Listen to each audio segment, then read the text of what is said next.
Hi ಎಲ್ರಿಗೂ ನಮಸ್ಕಾರ. Welcome to my channel. ಇವತ್ತು ನೋಡಿ ನಾನು ಏನು ಮಾಡ್ತಿದ್ದೀನಿ ಅಂತ ನಿಮಗೆ ಡೌಟ್ ಹೊಡಿತಾ ಇರ್ಬೋದು. ಸೊ ನೋಡಿ, ಇನ್ನೇನು ಆಗಸ್ಟ್ 15th ಬಂತಲ್ವ, ಸೊ ಅದಕ್ಕೋಸ್ಕರ ನನ್ನ ಮಗಳಿಗೆ ಒನಕೆ ಓಬವ್ವ ಇದನ್ನು ಹಾಕ್ತಾಯಿದ್ದೆ, ಫ್ಯಾನ್ಸಿ ಡ್ರೆಸ್ಸು. ಸೊ ಅದಕ್ಕಾಗಿ ನಾನು ಇವತ್ತು ಒನಕೆನ ಮಾಡ್ತಾಯಿದ್ದೀನಿ. ಸೊ ಅದಕ್ಕೆ ನಿಮಗೂ ಕೂಡ ಈ ಒಂದು ವಿಡಿಯೋನ ತೋರಿಸೋಣ ಅಂತ ವಿಡಿಯೋನ ಮಾಡಿಕೊಂಡೆ. ನಾನು ಕಲರ್ ಪೇಪರ್ ಬರುತ್ತಲ್ವ, ಕಾರ್ಡ್ ಶೀಟು ಬ್ಲ್ಯಾಕ್ ಕಲರು, ಸ್ವಲ್ಪ ಹಾರ್ಡ್ ಇದ್ದಿದ್ದಾದರೆ ಚೆನ್ನಾಗಾಗ್ತಿತ್ತು. ನನಗೆ ಹಾರ್ಡ್ ಇದ್ದಿದ್ದು ಇಲ್ಲಿ ಸಿಕ್ಕಲಿಲ್ಲ. ಸೊ ಅದಕ್ಕೆ ಸ್ವಲ್ಪ ಸಾಫ್ಟೇ ತೊಗೊಂಡೆ. ನೀವು ಮಾಡೋದಾದರೆ ಏನು ಗೊತ್ತಾ, ಕಾರ್ಡ್ ಶೀಟ್ ಸ್ವಲ್ಪ ಹಾರ್ಡ್ ಇರೋದು ಬರುತ್ತಲ್ವ, ಆ ರೀತಿ ಬ್ಲ್ಯಾಕ್ ಕಾರ್ಡ್ ಶೀಟ್ ತೊಗೊಳ್ಳಿ. ಕಾರ್ಡ್ ಶೀಟ್ ತೊಗೊಂಡು ನೋಡಿ, ಈ ರೀತಿ ರೋಲ್ ಮಾಡಿ ನಾನು ಸ್ಟಿಕ್ ಮಾಡ್ಕೊತಾ ಇದ್ದೀನಲ್ವ, ಸೊ ಸೇಮ್ ಇದೇ ರೀತಿಯೇ ಸ್ಟಿಕ್ ಮಾಡ್ಕೋಬೇಕು. ಈ ರೀತಿ ಮಾಡಿಬಿಟ್ಟು ಸ್ಟಿಕ್ ಮಾಡಿದ್ರೆ ಗಟ್ಟಿಯಾಗಿಬಿಡತ್ತೆ ನೋಡಿ. ಸ್ವಲ್ಪ ಅದರ ಮೇಲೆ ಪ್ರೆಸ್ ಮಾಡಬೇಕು. ಇವಾಗ ರೆಡಿ ಆಯ್ತಲ್ವ, ಇದೇ ರೀತಿದು ಇನ್ನೊಂದು ಮಾಡ್ಕೊಂಡಿದ್ದೀನಿ. ಅಂದರೆ ಸ್ವಲ್ಪ ಚಿಕ್ಕದಿದಾವಲ್ಲ, ತುಂಬ ಚಿಕ್ಕದಾಗತ್ತಂತ.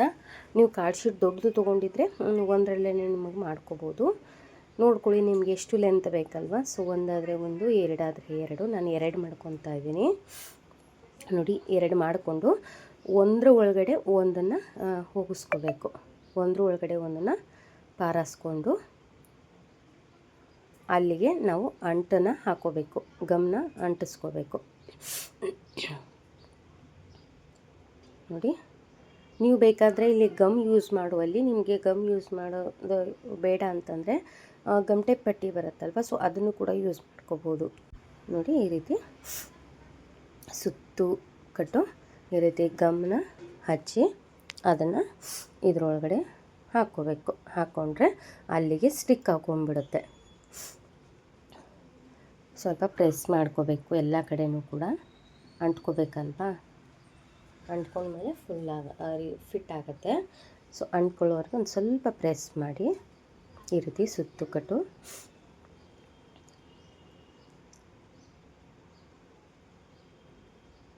ನೋಡಿ. ಅದು ಆರಿದ ಮೇಲೆ ನಮಗೆ ಸೇಮ್ ಎಲ್ಲ ಒಂದೇ ರೀತಿ ಕಾಣ್ದಂಗೆ ಕಾಣುತ್ತೆ. ಈ ರೀತಿ ಸುತ್ತು ಕಟ್ಟನ್ನು ಈ ರೀತಿ ಅಂಟಿಸ್ಕೊಂಡ್ಮೇಲೆ ನೋಡಿ, ಇವಾಗ ನೋಡ್ತಾ ಇರ್ಬೋದು ಯಾವ ರೀತಿಯಾಗಿದೆ ಅಂತ. ಸೊ ನಾನು ಇನ್ನೊಂದು ಕೂಡ ಹಚ್ಕೊಂಡೆ, ಎರಡೇ ಸ್ವಲ್ಪ ತುಂಬ ಚಿಕ್ಕದು ಅನ್ನಿಸ್ತು. ಇವಾಗ ಈ ರೀತಿ ಒಂದು ವೈಟ್ ಪೇಪರು ತೊಗೊಂಡು ರೌಂಡಾಗಿ ಕಟ್ ಮಾಡಿ ಅದನ್ನು ಕೂಡ ನೀವು ಹಚ್ಕೋಬೋದು. ನಾನು ನೋಡ್ತೀನಿ, ಹಚ್ಚಿ ನೋಡ್ತೀನಿ, ಚೆನ್ನಾಗಿ ಕಾಣಿಸಿದ್ರೆ ಇದನ್ನೇ ಬಿಡ್ತೀನಿ. ಇಲ್ಲ ಅಂತಂದರೆ ಸಿಲ್ವರ್ ಕಲರ್ದು ಅಂಗಡಿ ಕ್ಲೋಸ್ ಆಗಿದೆ ಇವಾಗ. ಸೊ ನಾನು ವಿಡಿಯೋ ಮಾಡ್ಕೊತಿದ್ನಲ್ವ, ನಿಮಗೆ ವೈಟ್ ಕಲರಲ್ಲಾದರೂ ಅಟ್ಯಾಚ್ ಮಾಡಿ ತೋರಿಸೋಣ, ನೀವು ಬೇಕಾದರೆ ಸಿಲ್ವರಲ್ಲಿ ಅಟ್ಯಾಚ್ ಮಾಡ್ಕೊತಾರೆ ಅಂತ ನಾನು ವೈಟ್ ಪೇಪರಲ್ಲೇ ಅಟ್ಯಾಚ್ ಮಾಡಿ ತೋರಿಸ್ತಾ ಇದ್ದೀನಿ. ನಾನು ಆಮೇಲೆ ಇದಕ್ಕೆ ಸಿಲ್ವರ್ ಕಲರ್ ಅಟ್ಯಾಚ್ ಮಾಡ್ಕೋತೀನಿ ನೋಡಿ. ಈ ರೀತಿ ಗಮನ ಹಚ್ಕೊಂಡು ಅದರದ್ದು ಏನು ಸರ್ಕಲ್ ಇತ್ತಲ್ವ, ಈ ರೀತಿ ಒಂದು ಕಡೆ ಅಂಟಿಸ್ಕೋಬೇಕು. ಈ ರೀತಿ ಸ್ವಲ್ಪ ಒತ್ತಿ ಹಿಡಿಬೇಕು, ಅದು ಅಂಟಬೇಕಲ್ವ. ಸೊ ಅದಕ್ಕೋಸ್ಕರ ನೀವು ಸಿಲ್ವರ್ ಕಲರ್ ಶೈನಿಂಗ್ದು ಬರುತ್ತಲ್ವ, ಆ ರೀತಿದು ಅಂಟಿಸ್ಕೊಳ್ಳಿ. ನಾನಿಲ್ಲಿ ನಿಮಗೆ ತೋರಿಸೋಕ್ಕೋಸ್ಕರ ಇದನ್ನ ಅಂಟಿಸ್ಕೊತಾ ಇದ್ದೀನಿ. ನಾನು ಆಮೇಲೆ ಸಿಲ್ವರ್ ಕಲರ್ದು ಅಟ್ಯಾಚ್ ಮಾಡ್ಕೊಳ್ತೀನಿ. ಇವಾಗ ಅಂಗಡಿ ಕ್ಲೋಸ್ ಇರೋದ್ರಿಂದ ಸೊ ಅದಕ್ಕೋಸ್ಕರ ಇದರನ್ನೇ ವಿಡಿಯೋದಲ್ಲಿ ಇದನ್ನೇ ತೋರಿಸಿದ್ರಾಯ್ತು ಅಂತ ತೋರಿಸ್ತಾ ಇದ್ದೀನಿ. ಇವಾಗ ಎಕ್ಸ್ಟ್ರಾ ಪಾರ್ಟನ್ನೆಲ್ಲ ಕಟ್ ಮಾಡ್ಕೋಬೇಕು.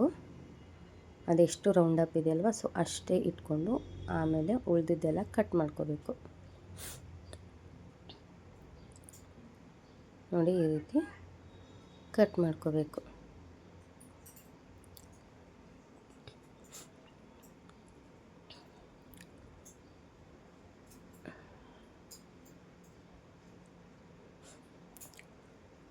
ನೋಡಿ ಕರೆಕ್ಟಾಗಿ ಅದು ಎಷ್ಟಿದೆಯಲ್ಲ ಅಷ್ಟಕ್ಕೆ ಕಟ್ ಮಾಡಿಕೊಂಡೆ ನಾನು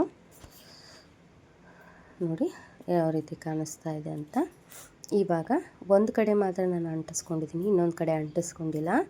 ಇನ್ನೊಂದು ಕಡೆ ಏನು ಮಾಡ್ತೀನಿ, ಈ ರೀತಿ ನ್ಯೂಸ್ ಪೇಪರ್ ಇರುತ್ತಲ್ವ, ಸೊ ಅದನ್ನು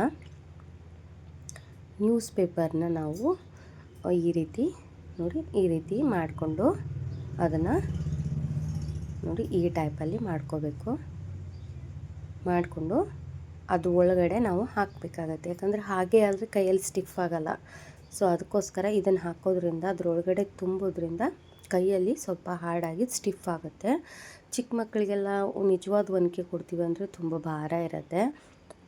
ಸೊ ಅದಕ್ಕೆ ಅವರಿಗೋಸ್ಕರ ಈ ರೀತಿ ಮಾಡಿಕೊಟ್ರೆ ಇಂಡಿಪೆಂಡೆನ್ಸ್ ಡೇಗೆ ಅವ್ರಿಗೂ ಜಾಸ್ತಿ ಇರಿಟೇಟ್ ಆಗೋದಿಲ್ಲ. ತುಂಬ ಮತ್ತು ಒನಕೆ ಎಲ್ಲಾದರೂ ಕೊಟ್ಟರೆ ಕಳ್ಕೊಂಡು ಬರ್ತಾರೇನೋ ಆ ಒಂದು ಟೆನ್ಷನ್ ಇರೋದಿಲ್ಲ. ನೋಡಿ ಈ ರೀತಿ ನನ್ನ ಕೈ ಹೋಗಲಿಲ್ಲ ಅದರೊಳಗಡೆ, ಅದಕ್ಕೆ ಒಂದು ಕೋಲ್ ಹಾಕಿ ನಾನು ಅದರೊಳಗಡೆ ತುಂಬಿಸ್ತಾ ಇದ್ದೀನಿ. ಇದೇ ರೀತಿ ಪೂರ್ತಿ ಎಡ್ಜ್ವರೆಗೂ ನಾವು ತುಂಬಿಸ್ಬೇಕು. ಪೂರ್ತಿ ಅದು ಫುಲ್ಲಾಗಿ ತುಂಬಿ ಎಡ್ಜ್ ಬರೋವರೆಗೂ ಈ ರೀತಿ ಮಾಡಿ ನಾವು ಹಾಕ್ತಾನೆ ಇರಬೇಕು. ಫುಲ್ ಆದಮೇಲೆ ಈ ಕಡೆ ಒಂದು ಪೇಪರು ಅಂಟಿಸ್ಕೋಬೇಕು. ನೋಡಿ ಕಂಪ್ಲೀಟ್ ರೆಡಿ ಆದಾಗ ಈ ರೀತಿ ಕಾಣ್ತಾ ಇತ್ತು.